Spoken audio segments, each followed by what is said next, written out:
Shut up and sit down.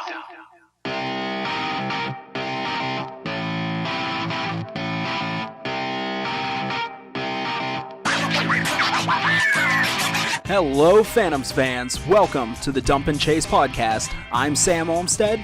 And I'm Justin Irwin. Let's do it. Welcome, everyone, to episode 2. This is a milestone episode for us. We have now doubled the episodes of the Dump and Chase podcast. I mean, when we started this, Justin, did you think we would ever get to this point in time? No, sir, I did not. I mean, we made it to episode 2. Thank you, everyone who checked out episode 1. I believe we're up close to like 90 views on that. I was honestly expecting 10, so very happy about that. Thank you, everyone, for listening. So a lot to get into this week. First off, the 2 weekend games up in Plymouth this previous weekend. Justin, you took a trip up there. How was the drive up? The drive up was good. The drive back was not so good. Got a couple inches of snow. I spent the night in Livonia, Michigan, which to me is crazier than Detroit proper. The traffic is amazing. Everybody is so nice and polite. And you spent a little time on 8 Mile, too, while you were there. Yeah, we drove. Actually, we went through, like, Grosse Pointe into Detroit, and then from Detroit we hopped on 8 Mile and took that back to Northville. I honestly felt more uncomfortable in Grosse Pointe. I did not fit in that neighborhood. And then my big fun for the weekend was something I'd been looking forward to for a month, and I had checked the calendar so I knew what was coming. I got to drop the puck before the game on Sunday. Unfortunately, the Team USA that showed up was not the one I was expecting to show up. So, yeah, a little selfish on my part picking that date, expecting to drop the puck with Jack Hughes, the projected number 1 draft pick in the NHL draft this year. So, yeah, they weren't there, which we are going to get into a little bit later on. But we'll kick this off 4 games in, 5 or 6 days? 5. With Team USA. 5 days. So, kicking us off was the Wednesday morning game of last week, the school day game. Phantoms actually did not start out too bad in that game. They pretty much held their own. I believe they scored first. They were up 1-0, went down 2-1. And by the middle of the second period, it all just kind of seemed to fall apart. That's somewhat of a typical pattern against the under-18 team, especially this one. They are an exceptionally talented group, and you're lucky to hang on till the mid part of the game. Now, with the NHL draft coming up, of course, a lot of the talk has been Jack Hughes projected to go number 1. The latest mock draft I looked at has, I believe, 8 players in total from that team going in the first round. Yeah, I believe Alex Turcotte is injured, so we had 7 of the first round on the ice against us. Yeah, pretty much an all-star team at that point that you're playing. Final score of that game, 6-2. Bad loss for Youngstown. Like I said, they really held their own the first half of the game. Second half of the game, the U18s really just shut them down. So then it moves on to Friday up in Plymouth with the U17s. That game, Youngstown went down 3-1. It was Connor McEachran coming back, tying the game with 2 goals, tied the game at 3, went to a shootout. You were there in the arena. What was it like watching that 7-round shootout? It was tense. It wasn't just a 7-round shootout. It was scoreless through the first 6. Wasn't until the 7th round that anyone scored, and that was been shown for us. But pulled out the win there, got the points there, especially in this tight playoff race. Every point matters, so being able to pick up that extra 1 in the shootout was real big for Youngstown. And then that brings us into Saturday's game, which pretty much kicked off the biggest story of the weekend for the Phantoms. The game itself didn't start out too bad. Brett Murray got us on the board first, about 4 minutes into the first period. By the end of the first period, Team USA was up 2-1. We ended up losing that game 8-1, but when it was all said and done, the score was not even close to being the biggest story of that game. Now, the game, a lot of penalties throughout the game. Third period is really where the wheels began to fall off the wagon, starting with a pretty good line brawl about halfway through the third period. Once again, you were sitting there, you were watching. What did you see with that? It got a little bit chippy behind the Phantoms net. Everybody started pushing and shoving. Team USA's face cages came off, and yeah, it was exactly what I would call a full line brawl at that moment. I won't call any winners or losers, but we did dodge a little bit of a bullet, and the refs decided to ticket most things as a 4-minute double minor for roughing. So nobody got ejected, suspended for removing the face cages at that point. But that was just round 1. Round 2 really kind of went off the reservation. Basically kicked off right at the closing buzzer at the end of the third period. Yeah, time running down. One of our guys is kind of shadowing another one of their guys, throwing cross checks. Pretty much as the buzzer sounds, another one of our guys comes in with a flying headlock. At that moment, it went to a full-on gong show.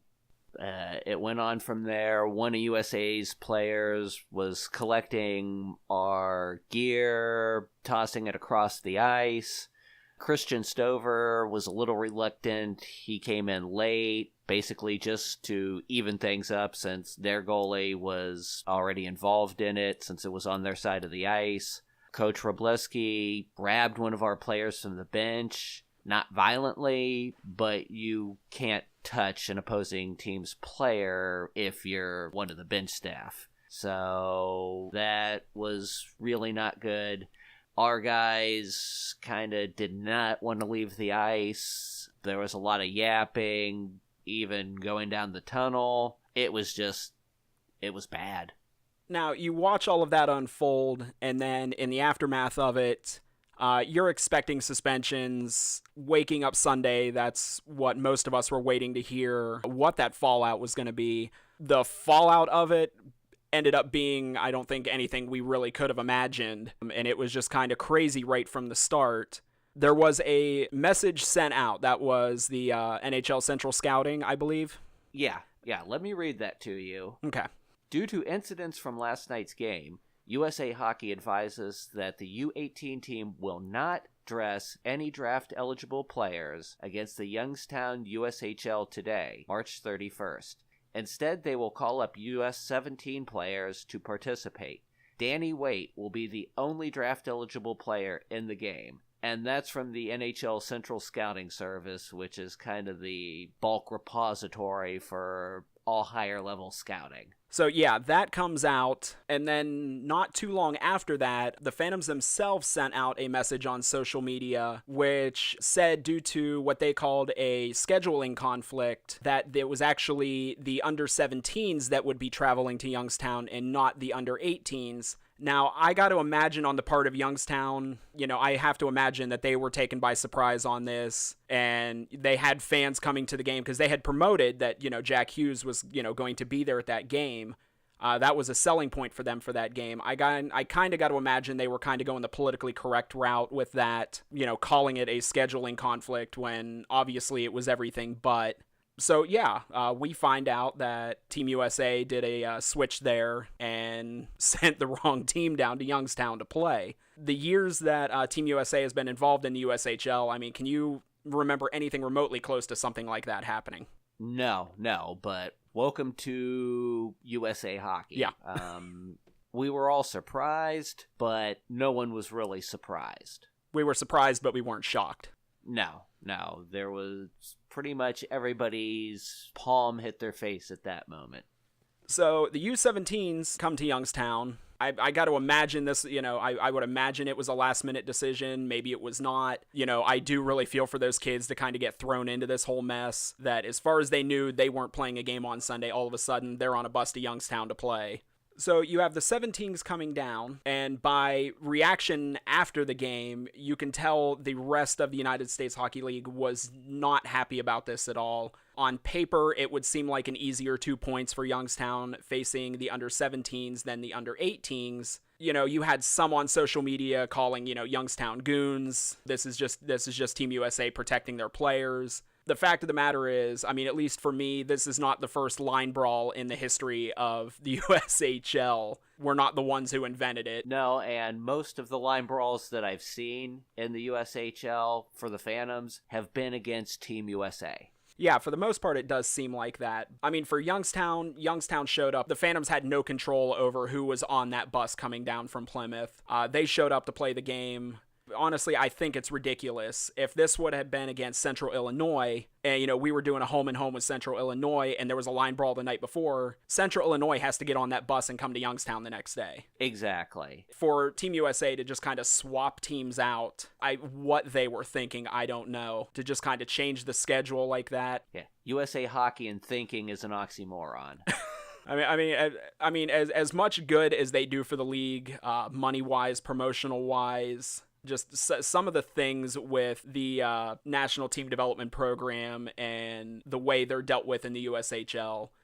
Yeah, I mean, they're definitely special kids. They're treated obviously different, even at game level, it seems. Again, no one was shocked. Even, the other teams in the league who are obviously mad about this due to the points race in the East. I get a feeling a lot of it is just the general frustration against dealing with the NTDP.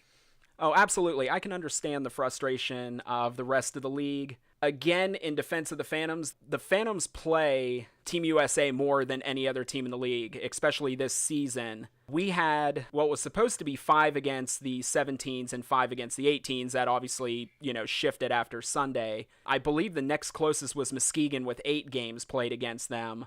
And then I believe Chicago was only 6 and Cedar Rapids was even less than that. And the Western Conference, they barely have to play them, which, as some years that's a good thing, some years that's a bad thing. This year, playing the under-18s is definitely a bad thing. But when it was all said and done, there was still a game to be played on Sunday, and to the credit of the U17s, they started out pretty hot in that game. Almost a repeat of the game on Friday. Found ourselves down 3-1. Was able to come back, tie the game at 3 with about, 6 minutes left in the game. And then I'll kick this over to you as far as the game winner. I think pretty much everybody was a little bit surprised at that ending. 1.5 seconds left. Trevor Kuntar has no options other than to throw the puck towards the crease from behind the goal line, behind the net. It bounces off of something, rolls down the goalie, crosses the line. Everybody looks up at the clock and sees 1.5 seconds left. It was crazy. Now, when you go back and look at it, it almost looks like Team USA just kind of stopped playing almost, thinking that buzzer was coming at any moment. And there just happened to be just enough time left for Kuntar to throw that in. I mean, they didn't seem disappointed that they were scored. They seemed more surprised than anything. Yeah, well, for one, always play to the buzzer. You can get one more hit in if you're Team USA, but yeah, a little bit of complacency there. Yeah, they were definitely shocked. Their goaltender looked surprised. When the ref starts, making the pointing motion towards the back of the cage, was definitely a lot of wide eyes on their part. So when it's all said and done, Phantoms pick up the 2 points, they get the win. In a tight Eastern Conference race right now for that number 2 seed, every point matters. Every point is huge. Put us into a tie for third place actually, with Cedar Rapids, but we hold the tiebreaker right now. 1 point behind Chicago. What is it? Chicago and Youngstown both have 4 games left in the season. Cedar Rapids has 1 game on both of us. So, I mean, this is going to go down to the wire. Yeah, and to bring back into what happened with the switching teams, and keep in mind that Team USA is only 3 points behind us, and they have 1 game in hand as well, so they're still definitely in the running, and, if you're the under-17s who are going to have to actually play the playoffs, you want the best seed as possible, and, this affects you as well. And now, moving into this weekend, 2-game series at home at the Cavelli Center. What do you see in Sioux Falls coming into this? Right now, they are 3rd in the Western Conference, actually tied for 2nd, but losing that first tiebreaker. Last 10 games, 5-2-2-1. So as good as they've been this year, maybe not as adept at picking up wins in regulation as they have been earlier in the season. So maybe a little bit of a snide right now. What do you see in them coming into this weekend? It's going to be a pretty good matchup. We're both battling for that second spot. They have a guy, Artem Ivan Yuzenkov. I hope I pronounced that right. He's pretty much like a meaner Russian Brett Murray. Big guy. He can shoot the puck. Might be trying to rival Brett for the goal lead if he didn't spend so much time in the penalty box. So, again, it should be a really good series. And speaking of which, as far as the United States Hockey League and the league leaders in goals scored, Brett Murray is number one in the league right now with 39 goals. In second place behind him, Bobby Brink from Sioux City with 34. So with 4 games left, he's got a pretty comfortable lead there. Yeah, Bobby Brink spent a good deal of time on the IR, so it would have been really interesting to see if he had been healthy, but that's hockey. That's hockey. And speaking of Brett Murray, we'll start this out with, both of us recently attended the season ticket renewal meeting up at the Cavelli Center, which, if you are a season ticket holder and you're listening to this and you didn't go to that meeting, get the information. They've actually worked out a pretty sweet package for next season. If you're not a season ticket holder, you definitely want to go to the website and check it out. I mean, there's a ton of value there, lots of new things that they're doing for next season. I know I'm really excited for it. Justin's excited for it, I assume. Yeah, it's definitely a lot more realistic than last season. Yes, absolutely. Last season, not really a winner in terms of the perks you get, but it's definitely something you guys want to check out. You can check out at the Phantoms website, I believe youngstownphantoms.com. At the meeting, I started to get the hint that maybe some of the players have heard the podcast last week, and if they did, thank you for listening. I believe one point when it was mentioned about Canadian and European players on the team, I believe I heard a moose call.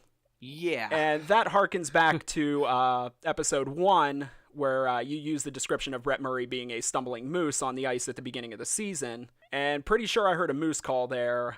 After the meeting, who I believe was Brett Murray, his back was to me, but he was the tallest one in the group, so I'm assuming it was him. If it's not, my apologies. Saw somebody with their hands up to their head going full Bullwinkle mode, a la Joey Gladstone in Full House, and stumbling into the other players. So I think I can take the assumption that at the very least they heard about it. So kudos to Brett Murray for having a sense of humor about it. You know, we criticize. We will criticize every now and then. It's always out of love for the team. It's that simple. But yeah, it was good to see they had a sense of humor about it. Yeah, I mean, obviously we love Brett Murray. We were critical of him at the beginning of the season. Obviously our opinion has changed. Yeah. He has put his money where his mouth is, and you know, we're really glad to see that. Yeah, if our opinion, please don't beat me up. I bruise like a peach. But yeah, it's our opinions of him at the beginning of the season were not very high, and believe you me, I will be the first one to tell you I am more than happy that he has proven all of us wrong. I mean, I will take that any day of the week. Okay, and that will wrap it up for us this week. Make sure to check us out on social media. You can find Justin on Facebook at /YT Hockey Fan. That's PHAN. You can find him on Twitter at YT Hockey Fan. Again, PHAN. And you can find me on Twitter at Dad3SRO. Justin, any final thoughts for this week? No, other than, again, it should be a pretty good series against the Stampede. We need as many people to cheer the team on, so if you're listening, you have to come to these games. Absolutely. The bigger the crowd, the better, and we can guarantee that it will be Sioux Falls showing up and not Sioux City. So we won't have a switcheroo there. The name on the ticket will be the team that shows up. Thank you guys for listening in. We will talk to you next week. We'll see you later.